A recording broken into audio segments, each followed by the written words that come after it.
Aí agora? Agora tem som, né? A idiota que esqueceu de desmarcar o mudo do microfone, né? Tipo, a amadora em webinar, nem parece que eu faço webinar. Bom, gente, então vocês não perderam nada, né? Eu falei, fala galera, beleza? Aqui é a Fernanda Rocha, sejam muito bem-vindos a mais um webinar no Conte e Nibo. Como de praxe, eu sempre vou ali para a parte do chat, para poder ver quem está online, quem está ao vivo aqui com a gente, beleza? Então, beleza, agora sim, vocês estão me ouvindo. Vamos ver aqui quem está online. Fabiane Ribeiro, JFJ Assessoria, João Paulo Monteiro, quem mais? Fabiola Nascimento, José Moreno Júnior. Pessoal, sejam muito, muito bem-vindos. É um prazer a gente estar iniciando mais um webinar com todos vocês aqui. Bom, nosso convidado já chegou, né? O Henrique. O Henrique, ele é o CEO da Cefis e ele mora hoje no Vale do Silício. Ele já está morando lá, já tem bastante tempo. Ele vai contar para a gente como que é o mercado contábil nos Estados Unidos, como os contadores são vistos pelas empresas e também desmistificar algumas coisas, né? Eu gosto de dizer o seguinte, contador adora falar muito sobre duas coisas. Comparar o mercado contábil com o mercado dos advogados, então comparar contador com advogado e comparar contador brasileiro com o contador do mercado, com o mercado lá fora, né? Principalmente com o mercado dos Estados Unidos, porque existe esse consenso de que lá nos Estados Unidos o contador é 100% valorizado, lá nos Estados Unidos o contador ganha muito dinheiro, tem iate, tem só carro importado, mora numa super mansão. Então a gente vai entender se é isso mesmo e o que os contadores fizeram lá para poder atingir esse status e que nós não fizemos, né? O que está faltando para a gente conquistar essa tão sonhada valorização, esse tão sonhado status que a gente busca no nosso mercado, né? Então vamos aí discorrer sobre esses assuntos, alguns mitos, algumas verdades sobre o mercado contábil lá fora e principalmente dizer assim, que tipo de ações, que tipo de coisas que nós contadores precisamos e devemos fazer para poder ter direito, né, para conquistar esse grande direito aí da valorização, né? Não adianta nada a gente ficar se comparando com os outros, né? Comparando com o advogado, ou comparando com os contadores nos Estados Unidos, se a gente não tiver esse protagonismo, essa proatividade de assumir para nós esse grande papel de mudar a realidade do nosso país, né? Então não adianta cobrar, eu acredito assim, esse é o meu pensamento, é a minha crença. Não adianta cobrar do CRC, dos órgãos de classe, dos sindicatos, essa tão sonhada valorização, não depende do outro, né? Não depende do governo, do Estado, não depende de ninguém que não seja de si próprio. Então, aquilo que os contadores dos Estados Unidos adquiriram, é claro que existia ali um contexto que é bastante diferente do nosso, mas depende só da gente mudar esse contexto aqui no Brasil para que a gente se equipare a uma profissão como a do contador nos Estados Unidos. É ou não é? Henrique, seja muito bem-vindo aí, se apresente para a galera, quem ainda não te conhece, fala um pouquinho sobre você, fala um pouquinho sobre a sua empresa, né, e o que você está fazendo aí nos Estados Unidos, meu filho. Legal. Tá todo mundo me ouvindo bem? Você está conseguindo me ouvir bem, Fernando? Tá ótimo. Tá ótimo. Bom, meu nome é Henrique, eu costumo ser um pouco low profile, pouca gente me conhece. Eu entrei no Fisco, trabalhei no Fisco, sou do concurso de 2006, trabalhei 5 anos no Fisco, hoje eu estou de licença por interesse particular. E, além do Fisco, logo eu tirei a licença para empreender na Cefis, né?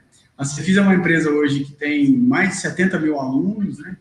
E quase 100% são contabilistas, são profissionais que estão buscando educação nessa área fiscal, contábil e trabalhista, né?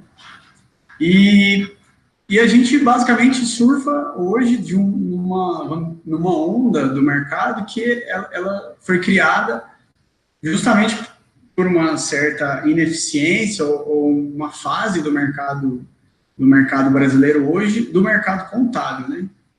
Então, que é essa busca alucinante do contabilista hoje em conseguir acompanhar a legislação.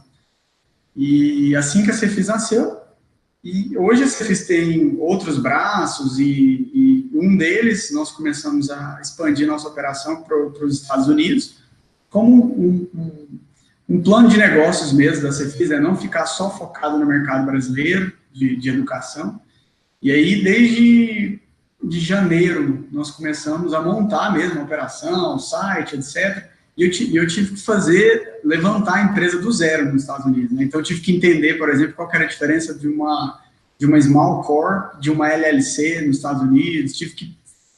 Quebrei cabeça com um contador lá, tinha contador bom, contador ruim, contador excelente, tive que entender a legislação de lá também. E para mim, que já vivi no fisco, eu já vivi o lado do fisco, o lado da moeda de quem está cobrando, hoje eu vivo o lado da moeda de quem paga o imposto. E foi bem interessante ver a diferença de maturidades de mercados contábeis entre o mercado brasileiro e o mercado norte-americano. E eu acho que talvez esse insight, para quem estiver acompanhando a gente, eu espero que possa ser útil no sentido de antecipar a tendência. Normalmente o Brasil ele segue a tendência que já é realidade hoje nos Estados Unidos, né?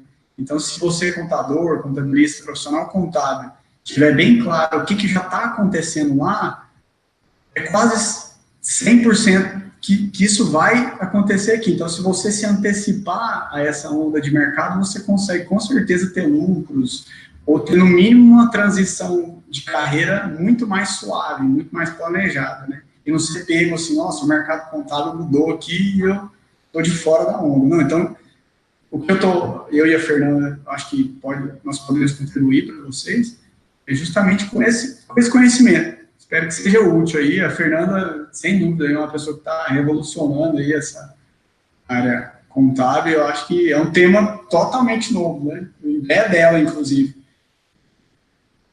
Legal, Henrique. E me conta aqui, na sua experiência, como que você está vendo, assim, né, você é empresário aí nos Estados Unidos, então acredito que você tem um contador aí, você explica para a gente como que é essa relação.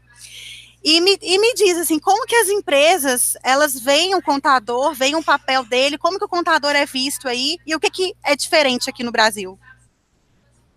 Eu acho que basicamente é a maturidade do mercado, sabe? Se você pegar hoje no Brasil, hoje nós temos 500 mil profissionais contábeis registrados no CRC daqui do Brasil, né? São 300, só que são 300 mil alunos cursando ciências contábeis no Brasil. Então, você percebe que existe uma camada de profissionais que ainda é enorme, que ainda vai entrar no mercado contábil. É desproporcional, né? Nós estamos falando mais de 50% da classe contábil ainda está em formação no Brasil. Quando você olha para os Estados Unidos, você observa que no Brasil a legislação, por exemplo, do Brasil, ela foi iniciada muito baseada na legislação contábil italiana. O Pacioli, que foi aquele cara que fundou a contabilidade, etc. Isso até a década de 40. Depois da década de 40, onde o contabilista, a profissão contador, deixou de ser aquele cara do guarda-livro lá, que existia um guarda-livro.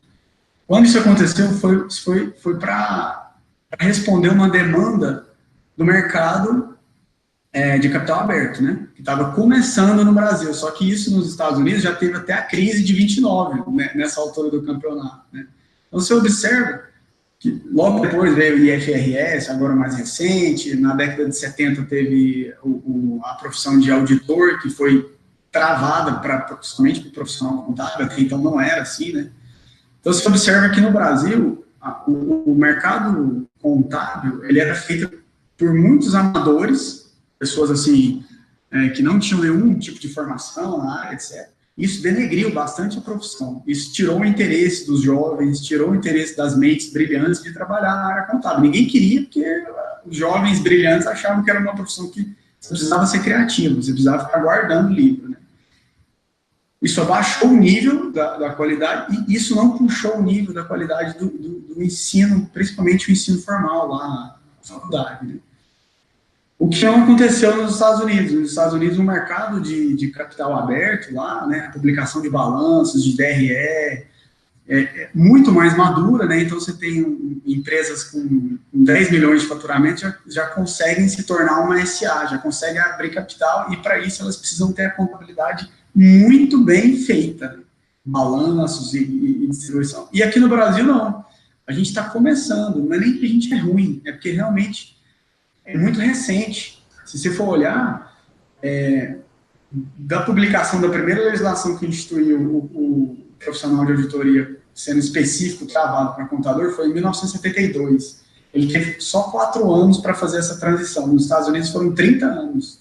Então, isso deu tempo das universidades criar uma grade curricular realmente condizente com a realidade do que o cara ia exercer no mundo real. O que a gente vê hoje é que o profissional que ele aprende hoje na faculdade não é o que ele vai fazer na vida real.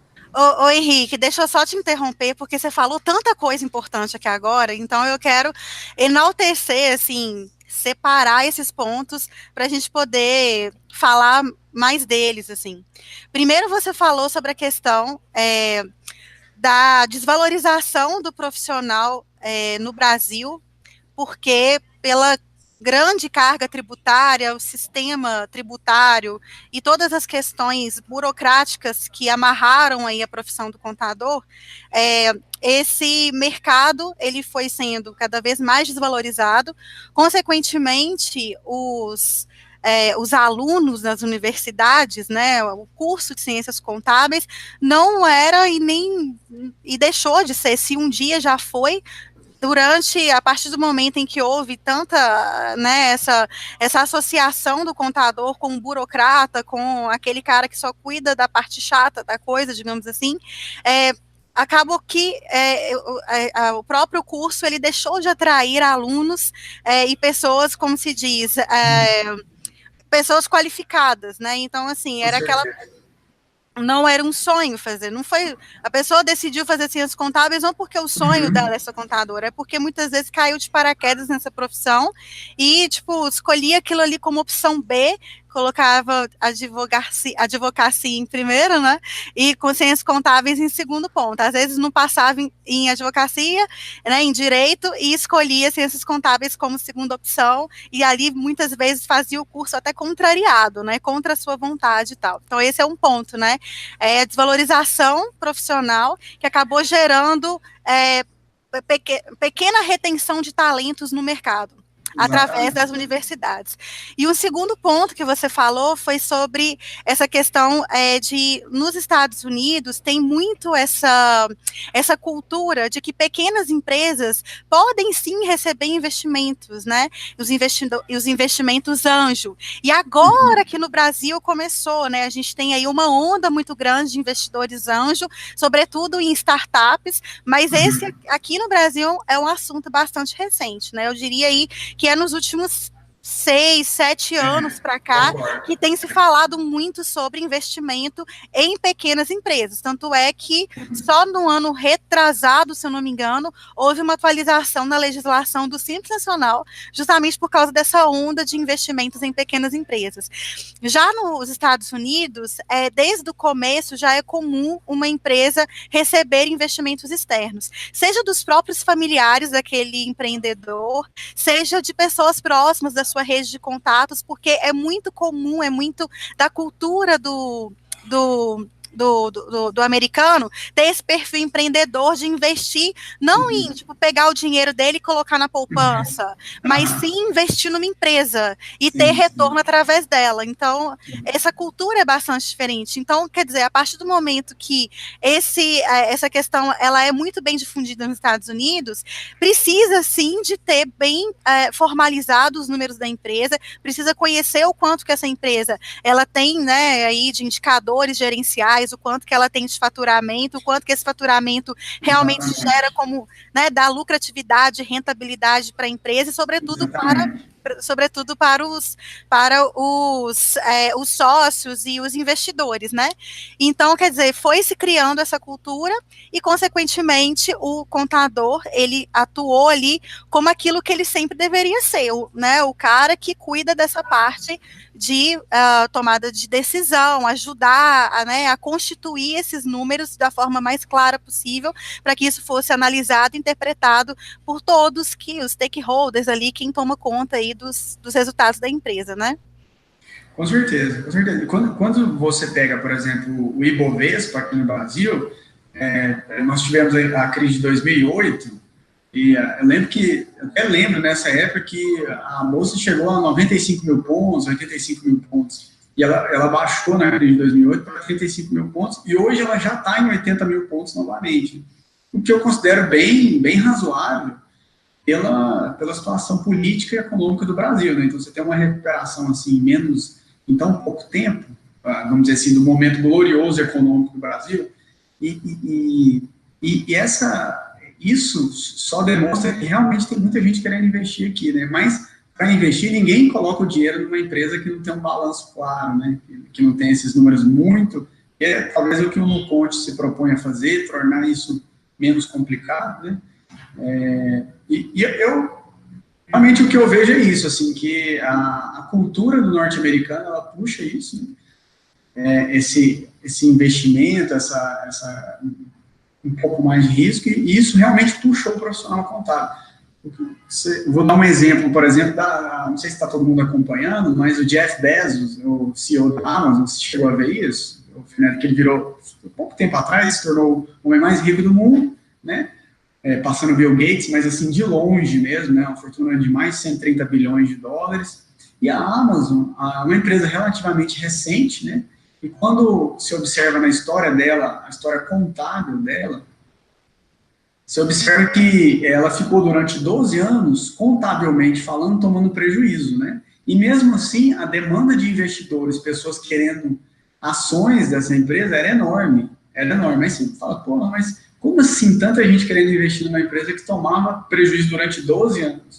O que acontece? Até os próprios investidores são mais maduros para analisar balanço, balancete. Todo mundo sabia que a empresa estava tomando prejuízo, mas, na verdade, se você for analisar a operação dela, existia um lucro lá dentro, só que o prejuízo contábil, ele acontecia porque a empresa realmente ela investia muito mais dinheiro do que a operação dela conseguia render, né? Então, se ela já era extremamente lucrativa, então, sei lá, se ela lucrava 1 milhão, ela investia 2 milhões de fundo de investimento. Mas, mesmo assim, o lucro dela só ia crescendo.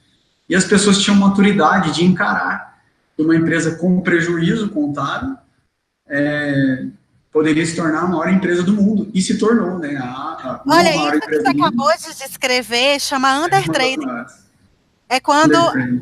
Undertrading é quando a capacidade da empresa no caso, ela acaba de receber o investimento, então o PL da empresa cresce muito, mas não cresce na mesma proporção que as suas vendas. Então, a empresa, ela tem lucro, às vezes ela utiliza até mesmo um markup altíssimo, porém, se você olha para a capacidade de geração de resultado da empresa, frente ao investimento que ela acabou de receber, entende-se que ela pode gerar muito mais resultado com base no investimento que foi feito. Então, por um momento, né, todas as empresas que recebem investimento, elas naquele retrato daquele momento ali, elas estão sempre operando em undertrading. E aí, com base nesses investimentos que vão sendo redirecionados para as áreas específicas, né, vendas, marketing, operação e tudo, aí ela vai equilibrando essa relação, né, dessa utilização do investimento que foi feito frente ao crescimento das suas vendas. Fantástico, fantástico. Eu percebo assim, o Nuconte, a Cefis são empresas novas, e tem um monte, né? Tem o Nibo, tem o Conta Azul, tem uma série de empresas que estão tentando suprir essa onda que está chegando aqui, né? No Brasil, que é a onda, fala-se muito, o contador vai deixar de ser o guarda-livro, vai ser o cara consultor, etc.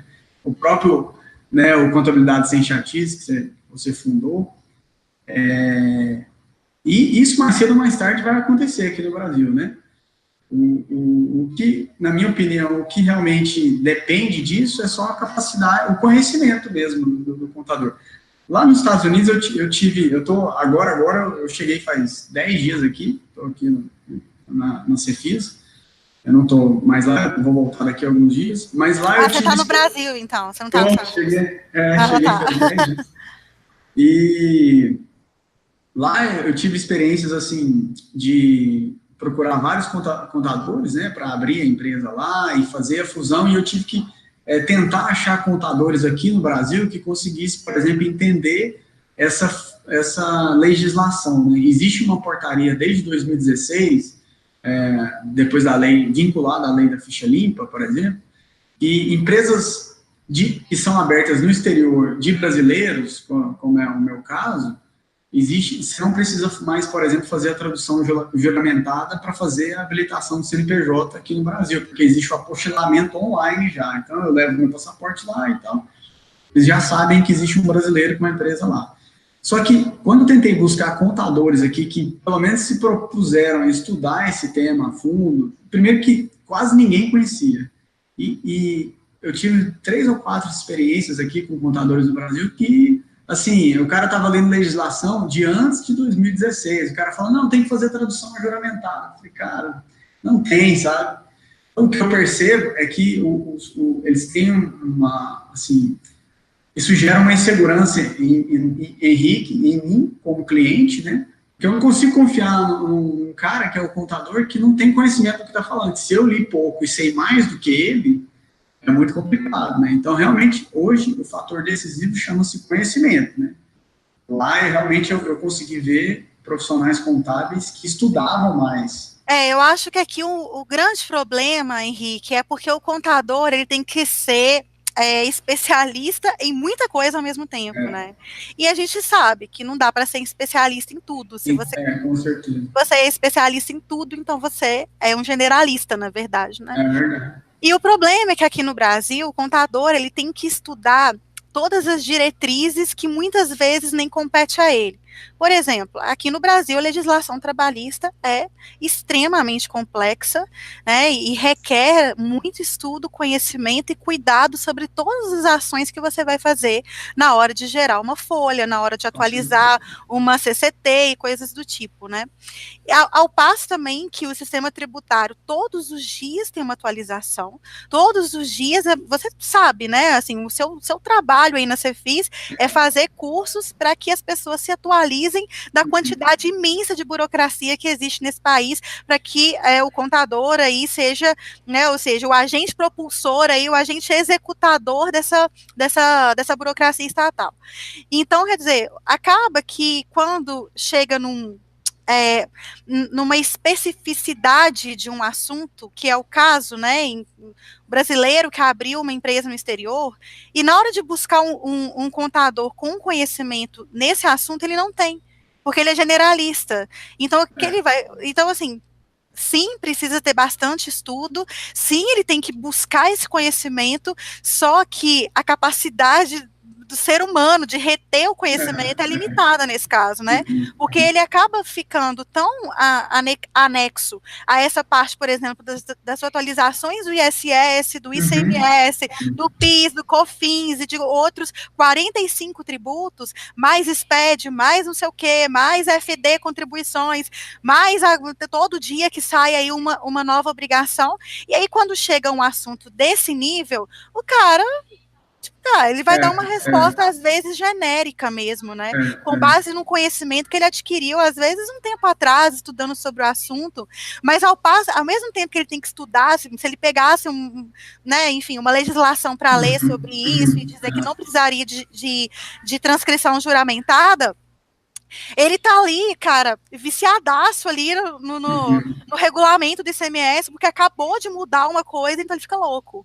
Então, eu acho assim, que faz muito sentido isso que você falou, mas infelizmente, eu acho assim, né, é o que eu sempre defendo, assim, no movimento CSC, a gente também no Conte defende bastante, assim, a burocracia acaba com a profissão do contador, né? Embora exista essa crença de que quanto mais burocracia, mais o contador vai ser valorizado porque alguém tem que cuidar dessa parte, eu já acho o contrário. Eu acho que quanto mais burocracia tiver, mais o contador vai sendo afastado do seu verdadeiro papel de ser o médico das empresas. Então, nesse momento em que você precisou realmente de uma orientação, de um diagnóstico do contador, no sentido de avaliar a sua situação e te dar um parecer correto, ele estava atolado lá nas cinzas, né, na lama da burocracia e foi incapaz de te dar esse parecer da melhor forma.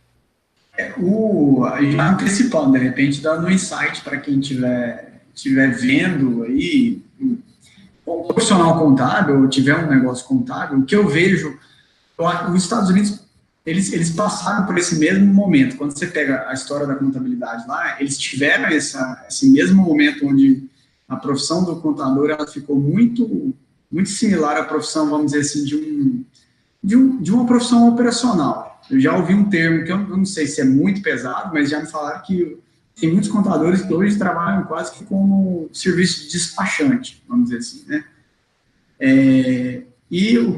Como que eu vejo que eles conseguiram resolver isso lá? Qual que foi a próxima etapa que, de repente, você pode ganhar dinheiro ou se antecipar a isso? Eles começaram a transformar, existe essa parte burocrática lá, lógico que infinitamente menor, etc., mas eles criaram uma série de franquias para isso. Então, você anda lá nos Estados Unidos, então, tem uma lá muito famosa, chama Block Advisor, que é uma empresa, uma franquia de contabilidade, que ela não vai ela vai cuidar só da parte burocrática. Ela não vai te elevar a sua contabilidade a um nível gerencial, estratégico, etc. Então, eles deixam isso muito claro. Falam, você quer só a parte chata do negócio, você está com um negócio pequeno, alguma coisa, eu faço isso para você. E tem quase em toda esquina lá isso, né? Mas aí, se você quiser um contador mais consultivo, uma coisa, existem outras franquias que elas se complementam, né, nesse sentido.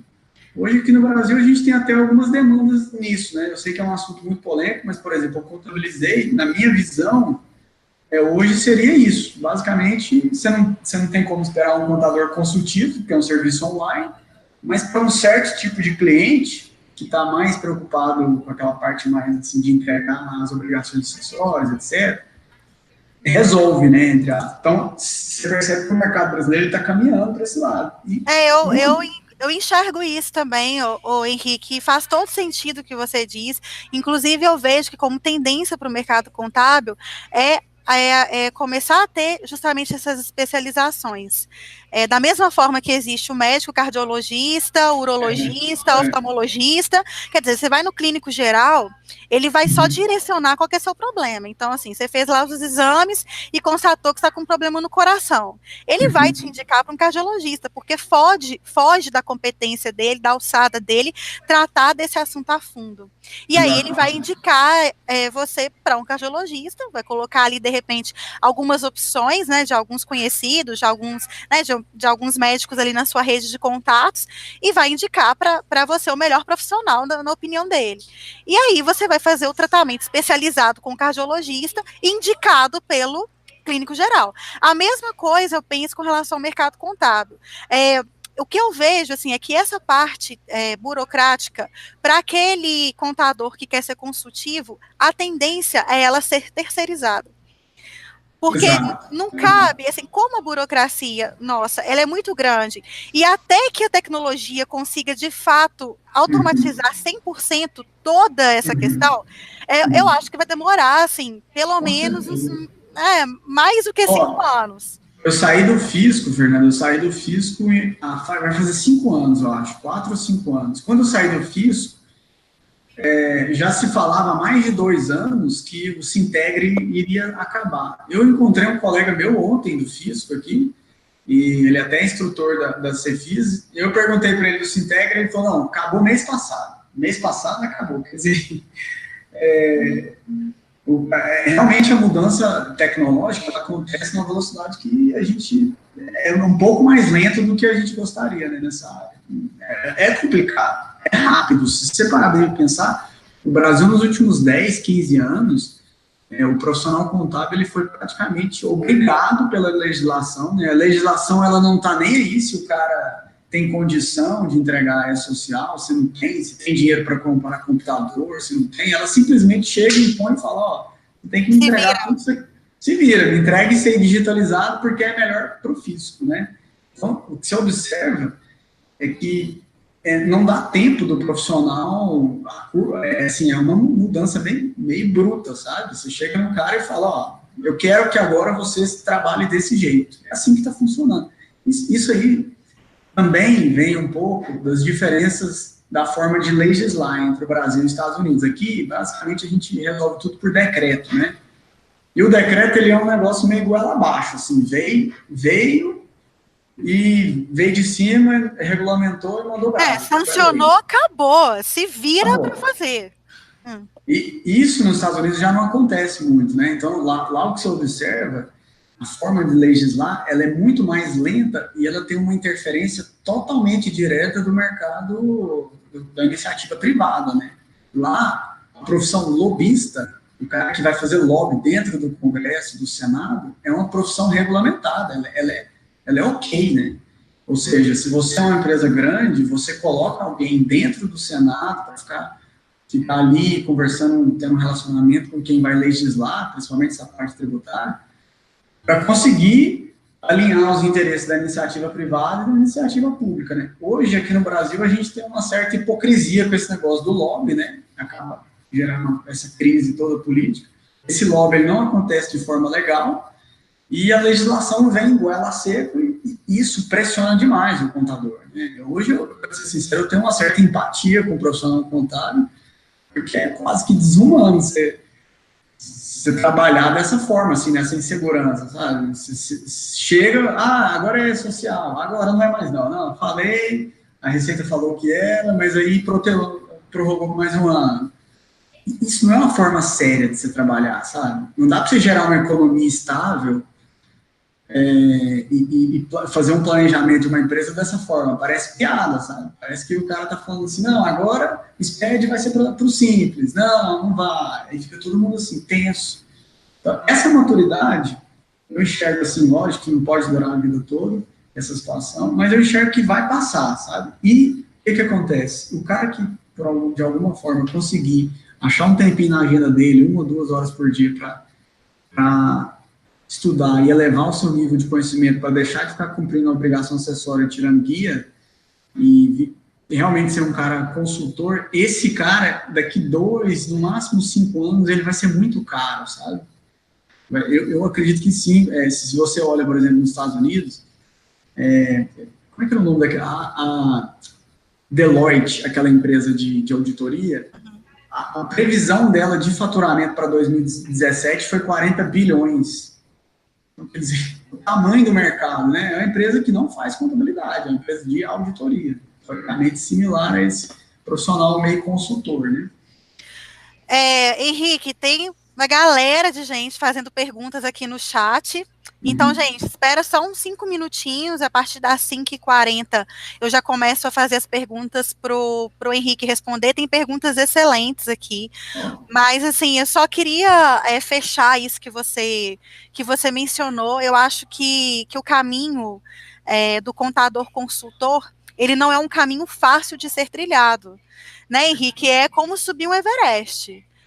Inclusive, eu criei a metodologia da contabilidade consultiva justamente porque existe dificuldade da pessoa, né, do contador, do profissional, em entender qual que é o primeiro passo, o que precisa ser feito para ele poder se distanciar desse operacional e cuidar somente da emissão de guias, né, e da apuração de impostos, para poder se tornar um contador consultor, que requer necessariamente, para você ser um contador consultor, você precisa criar um relacionamento com o seu cliente, fazer umas visitas, né? Nem que sejam esporádicas, mas é inevitável que seja feita essa visita junto ao cliente para entender em qual contexto de mundo que ele vive, para poder entender como que funciona aquele mercado, quais são as dores que aquele empresário vive, para que o contador consultor possa, junto à contabilidade, a verdadeira contabilidade, né? Aquela ciência contábil onde a gente consegue diagnosticar a saúde de uma empresa, para que a gente consiga, através da contabilidade, exercer justamente esse papel de médico das empresas, atuando justamente nas dores, né? Nas dores que foram diagnosticadas a partir desse convívio, desse contato mais próximo com o cliente. Só que ao mesmo, então assim, o que eu ouço muito, Henrique, é que as pessoas, elas acham muito bonito esse papel do contador, acham maravilhoso, querem fazer isso, mas a burocracia não deixa. Porque é aquela coisa, todo dia tem uma atualização, o CRC do cara que está em jogo, e então, assim, é uma multa que chega, sabe, que quebra o escritório. Então, assim, como como fugir disso, né? Por isso que eu falo, assim, que é necessário ter, assim, se tornar um contador consultor não é uma coisa, assim, que você vai fazendo como se fosse uma rotina. Ah, não, todo dia eu me torno um contador consultor e um dia eu chego lá. Não, é uma decisão estratégica, né? E como decisão estratégica precisa de ter um projeto envolvido. Ou seja, você tem que colocar um prazo. Olha, no dia tal, eu vou, assim, mudar a chave, né? E é um processo mesmo, né? De você colocar, assim, uma data limite para que você realmente não fique mais preso somente ao operacional e passe, de fato, a exercer esse papel de relacionamento com o cliente, né? Então, olha, subir o Everest é uma decisão que você não toma da noite para o dia, assim, você não acorda, você não fala, vou subir Everest, e amanhã você vai lá e já começa a escalar, você vai morrer no meio do caminho, porque você precisa de preparo, você precisa, né, realmente treinar, se exercitar, tanto física quanto mentalmente, porque vai haver desafios, muitas vezes você vai querer desistir, mas é uma atitude, mas é algo que é necessário, porque cada vez que você escala mais esse Everest, você está fugindo de alguma coisa, de uma coisa muito avassaladora que está acontecendo, que é a avalanche tecnológica. E quando você estiver lá na base, quando você estiver lá embaixo, você vai estar sempre mais suscetível a essa avalanche vir cada vez mais forte e te pegar de jeito. Quando eu digo avalanche tecnológica, é justamente essa substituição dos papéis padrões do contador pelas máquinas e pela tecnologia, e isso é inevitável, isso vai acontecer, esse caminho não tem mais volta. Né? Aí nos Estados Unidos, a gente tem duas empresas que fazem isso muito, que é a QuickBooks, que ela oferece o sistema contábil de graça, tipo, já era, você, né, no caso é um trabalho self-service mesmo, o empreendedor, o empresário vai lá, e a partir dali ele já consegue obter todas as informações que ele precisa da empresa dele. Até mesmo essa parte consultiva, o próprio QuickBooks, ele gera gráficos, ele gera alguns insights, assim, pro empresário. A gente usa, você fez lá, usa o QuickBooks. Pois é. E aí, assim, e nesse caso, né, se no caso, o profissional aí dos Estados Unidos não se diferenciar de um sistema como o QuickBooks, ele não vai existir no mercado, ele está fora. Inclusive, a QuickBooks deve ter matado um tanto de contador que tinha essa visão apenas burocrática da coisa, que é o bookkeeper. Tanto é que nem existe, assim, existe o bookkeeper aí ainda, mas é bem mais desvalorizado do que o contador, né? E aí, assim, a questão que eu digo para vocês, assim, que estão cada vez sendo mais bombardeados com notícias e com assuntos e com temas sobre contabilidade consultiva, trabalho do contador consultor, né, e essa questão da automatização dos processos, de tudo aquilo que não gera valor para o cliente, sabe? Como eu disse, é um caminho sem volta, mas você precisa dar o primeiro passo. E toda vez que o operacional te chamar, porque vai te chamar, porque você vai ter vontade de desistir, você vai ter vontade de largar tudo por alto, mas, cara, você já começou a escalada. Então, desistir no meio do caminho não vai rolar, porque se você descer, você vai morrer congelado, você vai ser acometido pela avalanche. Agora, se você continuar subindo, eu te garanto, meu caro, que a vista lá do topo é um mar de oportunidades para que você possa exercer. Nem, assim, até mesmo nos Estados Unidos, né, o contador que se comporta como esse médico das empresas, que realmente ajuda as empresas a tomarem decisões melhores, sobretudo num mercado tão competitivo quanto os Estados Unidos, a grande diferenciação das